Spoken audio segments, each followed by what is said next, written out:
आजा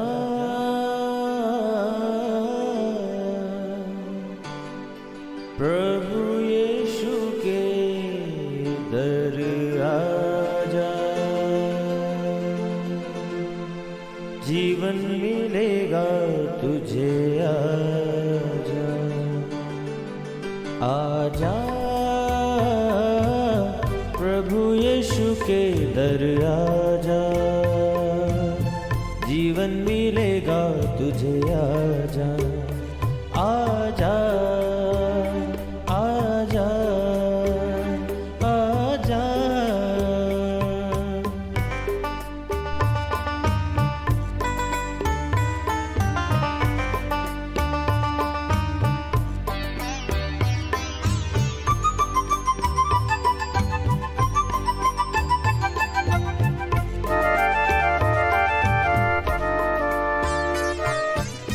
दिल पे जो तेरे बड़ा बोझ है, सारी उम्र का एक रोग है।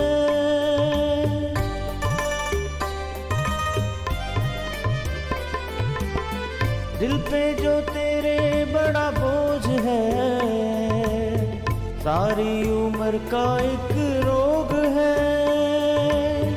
क्यों नहीं आता यीशु पास तू, ताकि न रहे फिर उदास तू।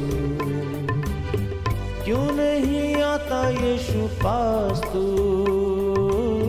ताकि न रहे फिर उदास तू। आजा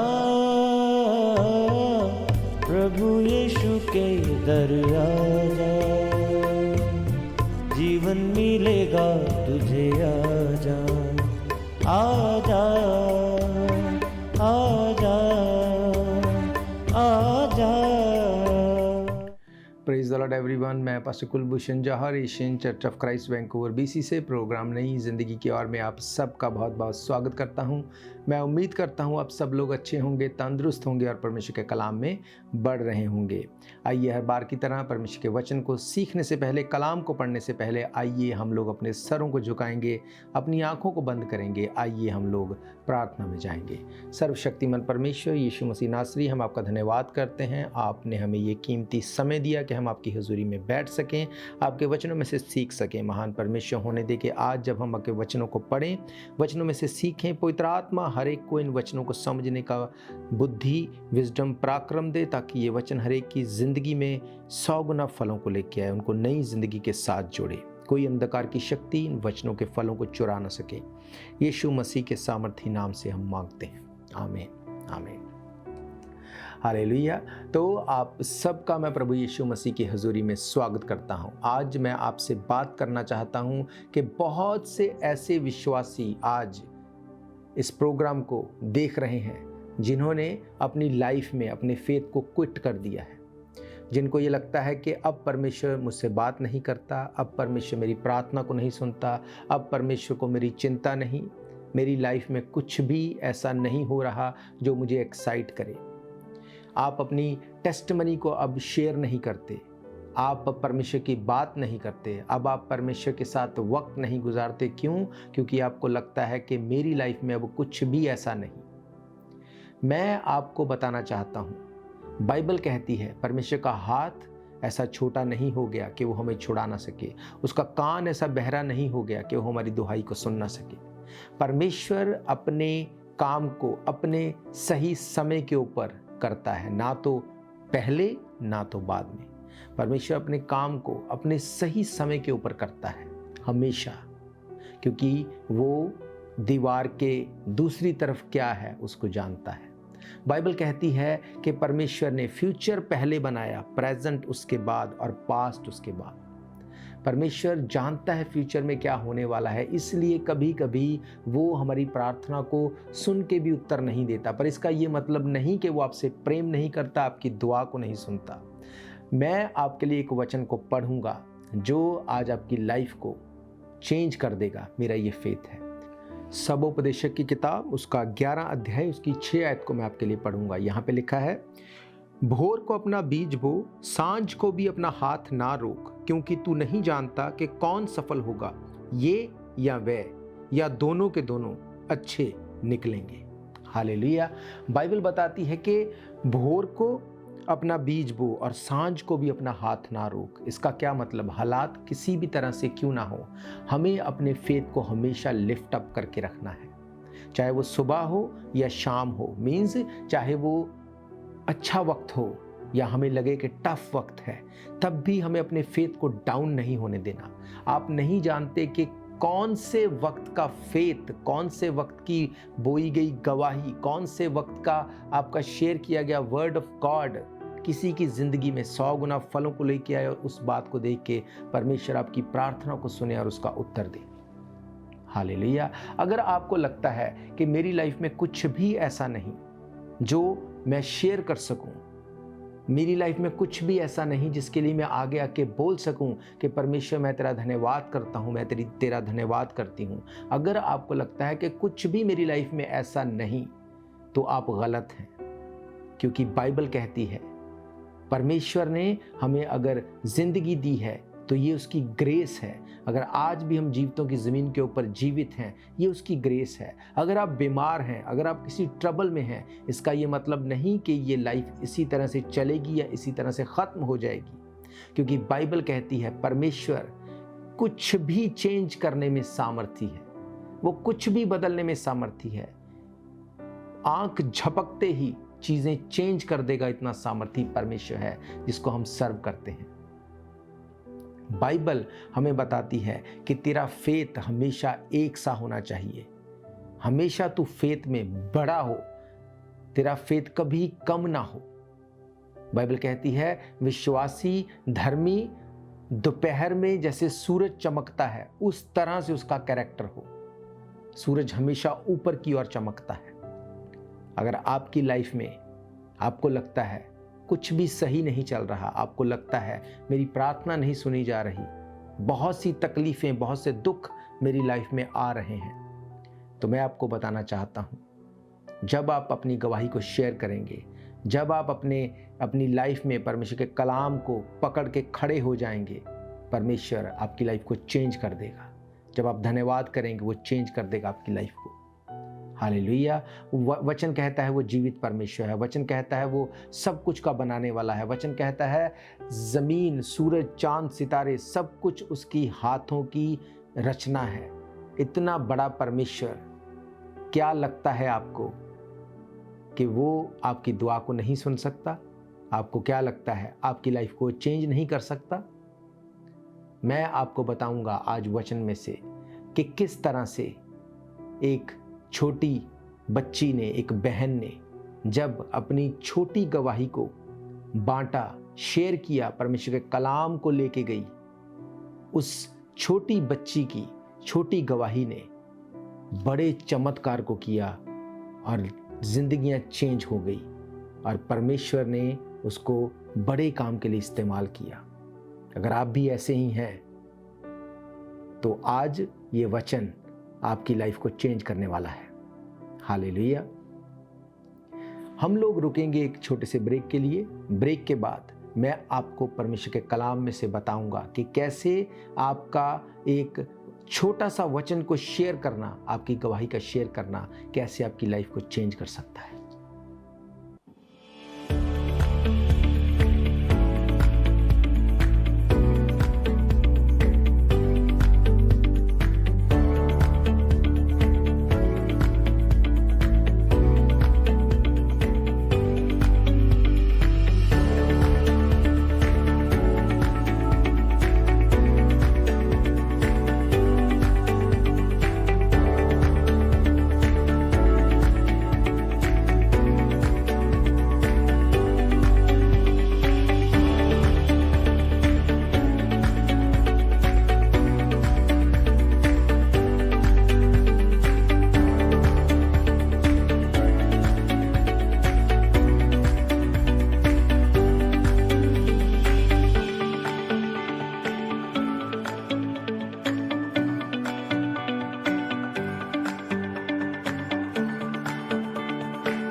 स्वागत है आप सबका प्रभु यीशु मसीह की हजूरी में। हम देख रहे हैं परमेश्वर के कलाम में से कि कैसे परमेश्वर का वचन जो सामर्थी है, जब अपना मुंह आप खोलेंगे वो कैसे आपकी लाइफ को चेंज कर सकता है। हम लोग पढ़ेंगे परमेश्वर के कलाम में से एक वचन को जो हमें मिलता है दूसरा राजा 5 अध्याय, उसकी पहली कुछ आयतों को मैं आपके लिए पढ़ूंगा। यहाँ पे इस तरह से लिखा है, आराम के राजा का नामान नामक एक सेनापति था। वो अपने स्वामी की दृष्टि में बड़ा और प्रतिष्ठित पुरुष था, क्योंकि यहोवा ने उसके द्वारा अरामियों को विजय किया था। वह शूरवीर था परंतु कोढ़ी था। अरामी लोग दल बांधकर इज़राइल के देश में जाकर वहां से एक छोटी लड़की बंदी बनाकर ले आए थे और वे नामान की पत्नी की सेवा करती थी। उसने अपनी स्वामिनी से कहा, यदि मेरा स्वामी शमरोन के भविष्यद्वक्ता के पास होता तो क्या ही अच्छा होता, क्योंकि वह उसका कोढ़ चंगा कर देता। हालेलुया। बाइबल कहती है एक छोटी सी बच्ची जिसके बारे में लिखा है कि आरामी जो शूरवीर थे वो एक छोटी बच्ची को बंदी बना के ले आए। वो एक नामान नामक सेनापति के घर पे नौकरानी का काम करती थी। वो छोटी बच्ची थी, उसके पास शेयर करने को कुछ नहीं था, पर वो एक बात को जानती थी कि जिस परमेश्वर को मैं सर्व करती हूँ वो जीवित परमेश्वर है। बाइबल कहती नामान जो एक सेनापति था वो अपने स्वामी की दृष्टि में बड़ा प्रतिष्ठित पुरुष था, परंतु वो कोढ़ी था। सब कुछ होने के बावजूद वो कोढ़ी था। उसकी लाइफ में पैसा था, उसकी लाइफ में पावर थी, पर हीलिंग नहीं थी। वो अपने पैसे को देके अपनी हीलिंग को खरीद नहीं सकता था।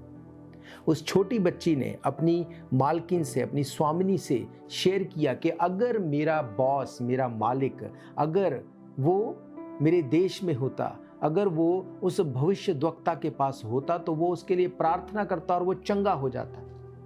क्या आप जानते हैं वो छोटी बच्ची, उसने अपनी इस बात को शेयर करने से पहले ये नहीं सोचा कि नामान या उसकी वाइफ क्या सोचेंगी। अगर तेरा परमेश्वर इतना बड़ा है, इतना पावरफुल है, तो तू हमारे घर पे नौकरी क्यों करती है? क्या शैतान ने उसको ये मन में नहीं डाला होगा? मैं इस बात को जानता हूँ फॉर श्योर शैतान ने उसको ये मन में डाला होगा, पर उसने अपने मुंह को बंद नहीं रखा। कैसे उसको पता चला कि मेरा बॉस जो है वो इस कोढ़ की बीमारी से ग्रस्त है? जब वो उसके कपड़े धोती होगी, उसको बास आती होगी, जब उस घर में वो रहती होगी, वो इस बात को फील करती होगी कि एक भयंकर, एक बड़ी खतरनाक बीमारी से वो जूझ रहा है। उसने उस बीमारी से उसको छुड़ाने के लिए उसने उसको बताया कि अगर तू मेरे देश में होता, तू उस भविष्यद्वक्ता के पास होता, वो तेरे लिए दुआ करता और तू हील हो जाता। उसने ये नहीं सोचा कि परमेश्वर तू मेरी प्रार्थना तो सुनता नहीं, क्यों मुझे बंधुआई में यहाँ आना पड़ा, क्यों अपना देश छोड़ के मुझे यहाँ पे इनके घर में नौकरानी का काम करना पड़ा। इसका मतलब मैंने तो बहुत पाप किए हैं, परमेश्वर मुझसे नाराज़ हो गया, अब परमेश्वर मेरी प्रार्थना को नहीं सुनेगा। अब उसको ये बताने से पहले कि तू मेरे देश में जा, तू जाके भविष्यद्वक्ता से प्रार्थना करा, इसको कहने से पहले मुझे कोई स्कीम लगा के पहले यहाँ से निकलना है। परमेश्वर पहले मुझे इस घर से आज़ाद कर, पहले इस नौकरी से मुझे छुड़ा, पहले मुझे तू ऊंचा कर, उसके बाद मैं तेरी गवाही दूंगी। वो ऐसा सोच सकती थी, पर उसने ऐसा नहीं सोचा। उसने कहा, मैं एक बात को जानती हूं कि अगर तू मेरे देश के भविष्यद्वक्ता के पास होता, वो तेरे लिए दुआ करता, तू हील हो जाता। वो डरी नहीं इस बात से। आप सोच के देखो, जब ये बात को उसने बोला, उसके माइंड में शैतान ने ये डर नहीं डाला होगा कि अगर वो गया और हील ना हुआ तो वो तेरा क्या करेगा? शैतान ने उसको डराया होगा। क्यों? क्योंकि शैतान बोलता होगा कि तू भी तो प्रार्थना करती होगी, तू यहां से छूट जा, तू तो नहीं छूटी, और अगर ये अब प्रार्थना के लिए जाएगा इतनी दूर, वहां से वो हील ना हुआ तो वो तेरा क्या हाल करेगा? शैतान डर लेके आता है, पर ये छोटी बच्ची ये डरी नहीं। इसने अपनी टेस्टमनी को शेयर किया। उसने बोला, मैं फिर से पढ़ूंगा आपके लिए, लिखा है, उसने अपनी स्वामिनी से कहा, यदि मेरा स्वामी शमरोन के भविष्यद्वक्ता के पास होता तो क्या ही अच्छा होता, क्योंकि वे उसके कोढ़ को चंगा कर देता। उसने ये नहीं कहा शायद वो जाएगा, बीमार तो वो है ही, ठीक हो गया तो ठीक है, नहीं तो कोई बात नहीं। नो, उसने कहा अगर वो उस भविष्यद्वक्ता के पास जाएगा जो शोमरोन में है तो क्या ही अच्छा होता, क्योंकि वे उसके कोढ़ को चंगा कर देता। आप इमेजिन करो, ऐसे ऐसे बुरे हालात में भी कितना फेथ उसके पास था। उसने अपनी टेस्टमनी को, उसने इस मैसेज को कन्वे किया। और बाइबल बताती है, अगर आप इसको आगे पढ़ेंगे, नामान शमरोन में गया, वहाँ पे उसने जाके परमेश्वर के दास उस भविष्यद्वक्ता एलीशा से वो मिला। एलीशा ने उसको मिल के उसके लिए प्रार्थना नहीं की, ये एक अलग विषय है, पर एलीशा ने उसको कहा कि जाके यर्दन में 7 बार डुबकी लगा, तू हील हो जाएगा। बाइबल बताती है वो गया और जाके उसने 6 बार डुबकी लगाई, वो हील नहीं हुआ। पर जैसे ही 7वीं बार डुबकी लगा के वो बाहर आया, उसका शरीर, उसकी त्वचा एक नए जन्मे बच्चे की तरह हो गई, वो हील हो गया। क्या आप जानते हैं इसको हील होने के पीछे क्या कारण था? क्यों वो 6 बार में हील नहीं हुआ? क्यों वो 7वीं बार में हील हो गया? क्या आप जानते हैं इस छोटी बच्ची की गवाही से क्या कुछ चेंज हो गया? अगर वो परमेश्वर तब वैसा कर सकता है, वो आज भी वैसा ही कर सकता है। वो वेट करता है कि कब आप और मैं उसके काम को, उसके नाम को हम अपना मुंह खोल के प्रचार करें, ताकि उसका काम, उसका नाम ऊंचा उठाया जाए और वो हमारी जिंदगी को चेंज करे। हालेलुया। हम लोग रुकेंगे एक छोटे से ब्रेक के लिए। ब्रेक के बाद मैं आपको बताऊंगा कि कैसे इस छोटी बच्ची की एक छोटे से स्टेप ने किस तरह से नामान की लाइफ को चेंज कर दिया, कैसे चीजें चेंज हो गई और कैसे उसकी लाइफ भी बदल गई। उसके पीछे वजह क्या? एक छोटी सी गवाही को शेयर करना और उसके फेथ का कम ना होना। हम रुकेंगे। बुझने न देना तुम मशलों को कभी, बेदार रहना हरदम, यीशु आने वाला है। बेदार रहना हरदम, यीशु आने वाला है। शम्मे जलाए रखना, यीशु आने वाला है।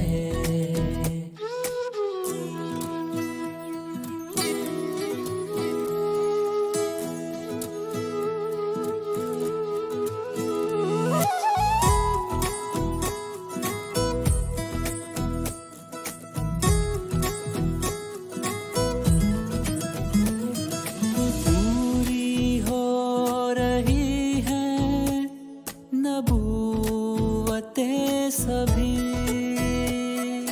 पूरी हो रही है, नबूवतें सभी। दरवाजा दिल का खोलो, यीशु आने वाला है। दरवाजा दिल का खोलो, यीशु आने वाला है। शम्मे जलाए रखना, यीशु आने वाला है। स्वागत है आप सबका एक बार फिर से प्रभु यीशु मसीह की हजूरी में। मैं आपको बता रहा हूं परमेश्वर के कलाम में से कि आज आपके हालात कैसे भी क्यों ना हो, आपकी ज़िंदगी कितनी भी ट्रबल में क्यों ना हो, अगर आज भी आप परमेश्वर के कलाम को शेयर करने के लिए तैयार हैं, अपनी गवाही को बांटने के लिए तैयार हैं, वो आपकी ज़िंदगी को चेंज करने के लिए तैयार है। मैंने आपको बताया कि किस तरह से 7 बार डुबकी लगाने के बाद नामान कोढ़ी अपने शरीर के उस कोढ़ से छूट गया।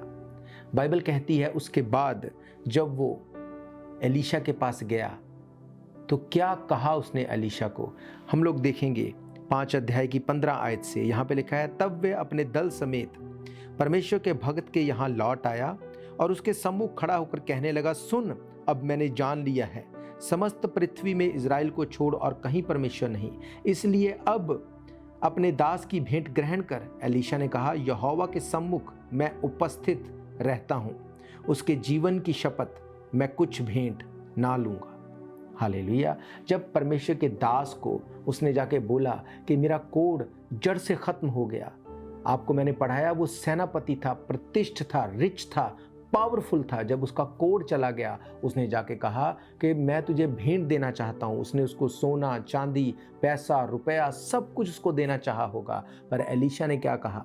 जिस परमेश्वर के सम्मुख में खड़ा रहता हूँ वहाँ पर हीलिंग बेची नहीं जाती। उसने कहा मुझे कुछ नहीं चाहिए। और उसके जोर डालने पर भी एलीशा ने कुछ नहीं लिया। जब वो अपने घर पे वापस गया होगा, क्या लगता है आपको कि उस छोटी बच्ची के साथ उसने क्या किया होगा?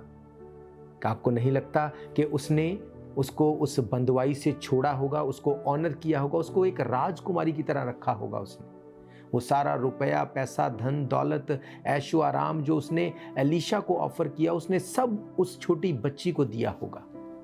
हालेलुया। उस छोटी बच्ची ने तो शायद कभी ये प्रार्थना भी ना की हो। उसने शायद सिर्फ यही प्रार्थना की हो, परमेश्वर मेरे ये हालात से मैं छूट जाऊं, शायद ये थोड़े बेटर हो जाएं, शायद ये मुझसे इतना मुश्किल काम ना ले, बस इतना। पर जब गवाही शेयर करने की बात आई, जब परमेश्वर का कलाम शेयर करने की बात आई, उसका फेथ कम नहीं हुआ। उसने कहा अगर मेरा स्वामी शेमरोन के भविष्यद्वक्ता के पास होता, वो उसके लिए दुआ करता और उसका कोढ़ हमेशा के लिए चला जाता। हालेलुया। आज आपको ये लग सकता है मेरे हालात बहुत बुरे हैं, ये कभी सुधरेंगे नहीं। आपको ये लग सकता है कि जो आज आपके साथ हो रहा है ये बहुत बुरा है। मैं नहीं कहता कि ऐसा नहीं हो सकता, ये पॉसिबल है। पर अगर आज इन हालातों में भी आप परमेश्वर के वचन को शेयर करने के लिए खड़े होंगे, वो आपकी लाइफ को चेंज कर देगा। बाइबल कहती है कि जो बात तेरे दिल में नहीं आई, तेरे चित्त में नहीं उतरी, ऐसी आशीषों को मैंने अपने खोजने वालों के लिए रखा है। हालेलुया। क्या देखते हैं आप, अपनी ट्रबल को या उस बड़े परमेश्वर को, उसकी ग्रेस को? पौलुस कहता है उसका अनुग्रह और उसकी शांति तुम्हारे साथ बनी रहे। उसका अनुग्रह होगा तो आप इन चीजों में से निकल जाएंगे। आपके पास वो ग्रेस होगी, आप निकल जाएंगे। पर वो शांति कब मिलेगी?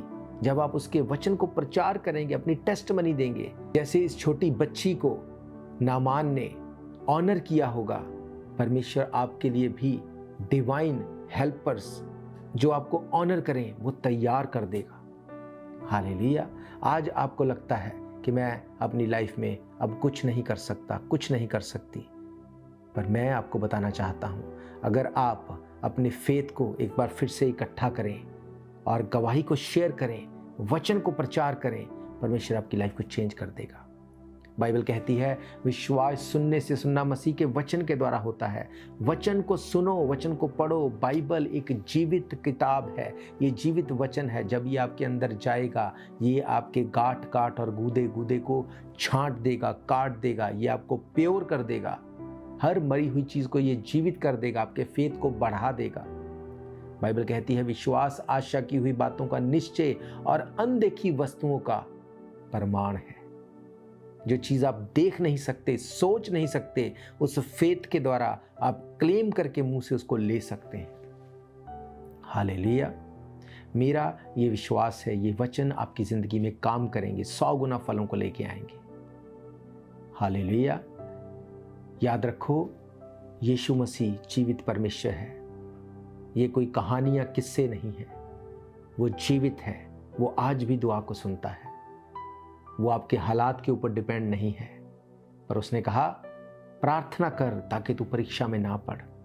आपको प्रार्थना करनी पड़ेगी, आपको परमेश्वर का कलाम पढ़ना पड़ेगा। अगर आपको छूटना है, अपने आप से कुछ नहीं होगा, विश करने से कुछ नहीं होगा। आप विश करते रहेंगे और जिंदगी ऐसे ही निकल जाएगी।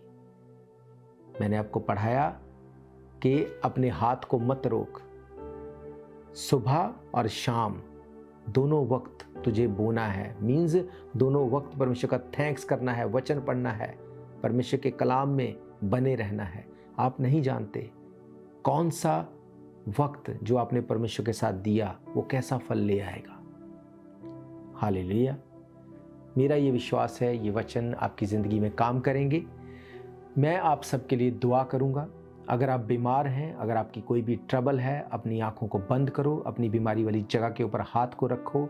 अगर किसी के लिए प्रार्थना चाहते हैं, आप उसको अपनी स्पिरिट में याद करो और मेरा फेथ है आप टेस्टमनी के साथ वापस आएंगे। सर्वशक्तिमान परमेश्वर यीशु मसीह नासरी, आज आपके वचन में से हमने सीखा कि छोटा सा फेथ भी अगर हमारी ज़िंदगी में है और अगर हम टेस्टमनी के लिए खड़े हैं, वचन के प्रचार के लिए खड़े हैं, तो आप बड़े कामों को करने के लिए खड़े हैं। महान परमेश्वर, आज मैं प्रार्थना करता हूँ जितने लोग मुझे देख रहे हैं, खुदावंद इनकी सब बीमारियाँ, सब स्ट्रगल, सब ट्रबल्स यीशु मसीह के नाम से आज गिरें। तेरे लोग हील हो जाएं, जैसे उस भविष्यद्वक्ता एलीशा तेरे दास के द्वारा प्रार्थना की गई और खुदावंद उस नामान का कोड जाता रहा। आज इनकी बीमारियां गिरें और इनकी ट्रबल्स खत्म हो और ये आज़ाद होने पाएं। यीशु मसीह के सामर्थी नाम से हम मांगते हैं, आमीन, आमीन, हालेलुया। तो मैं आप सबका धन्यवाद करता हूँ, आपने अपना कीमती समय निकाला। आपको मैं बताना चाहता हूँ, अगर आप इन पर्सन चर्च में आके आप सभा को अटेंड करना चाहते हैं, हर रविवार दोपहर 1 बजे हम 660 east 50 first Avenue Vancouver BC में परमेश्वर के भवन में मिल के हम बंदगी करते हैं। इसके अलावा अगर आपका कोई भी डाउट है, कोई प्रेयर रिक्वेस्ट है, तब भी आप हमें कांटेक्ट कर सकते हैं। नंबर आप जानते हैं 7788922250 60445400101। इसके अलावा आप टीवी के माध्यम से, रेडियो के माध्यम से, यूट्यूब के माध्यम से, अलग अलग सोशल मीडिया के माध्यम से भी परमेश्वर के कलाम को हर रोज़ सुन सकते हैं। आप हमारे फेसबुक पेज के ऊपर, यूट्यूब चैनल के ऊपर जाके या कॉल करके सारे स्केड्यूल्स को ले सकते हैं। अगर आपकी कोई भी प्रेयर रिक्वेस्ट है, आप ज़रूर से हमें कॉल करें, हम मिल के आपके लिए दुआ करेंगे और आपकी ज़िंदगी सेम नहीं होगी। हालेलुया। हम फिर मिलेंगे परमेश्वर की हजूरी में, तब तक के लिए आप सबको प्रेज द लॉर्ड, जय मसीह की। God bless you all. शायद ये मौका होगा आखिरी, तुझको बुला रहा है नासरी। धोखा ही धोखा संसार है, प्रभु यीशु का सच्चा प्यार है।